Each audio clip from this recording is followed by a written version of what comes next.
Today, I have a ton of apples that I need to use up. And so I'm gonna make some homemade applesauce. One of the first tips of making really good applesauce is to use an assortment of apple varieties. Anything that is gonna be kind of crisp, have really good flavor that you love, a variety of tart apples and sweet apples is going to be perfect. Cut all of your apple chunks into similar size. They don't have to be pretty or anything like that, but if you can keep all of your chunks about the same size, then everything's gonna cook down about the same time. My pot is full, but it cooks down quite a bit.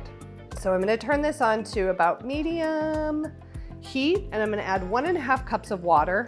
The other option with the liquid is to add like an apple cider juice or apple juice just to boost up that apple flavor. Tip number 3 is to not add too much liquid. The apples are gonna release their own liquid, so you don't want to end up with really runny applesauce. We're gonna add 1.5 tablespoons of fresh lemon juice. It's just gonna brighten up the flavors a little bit, really enhance that apple flavor. It's going to balance the sweetness as well. It's also going to help reduce any browning on the apples.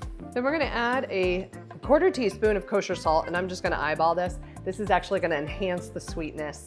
Then we're gonna add some spices. We're gonna add a 1/2 teaspoon of ground cinnamon, and a 1/4 teaspoon of ground clove, which is my favorite spice. And then I'm gonna partially cover the pot, and I'm gonna let this simmer and let the apples cook down for 30 minutes, and then we'll add the rest of the ingredients. It's looking really good.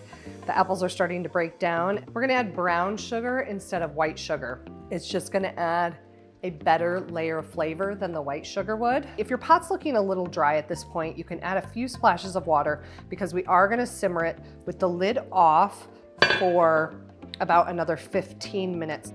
All right, this is simmered and it looks so good.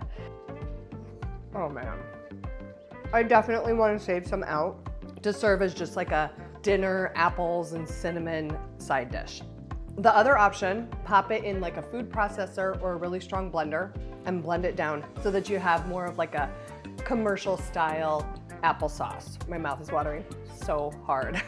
The other option is to take like a potato masher and just mash until you have kind of a chunky texture. So I really hope you give this applesauce recipe a try in your kitchen. It helps you feel like a success. Have a wonderful week ahead.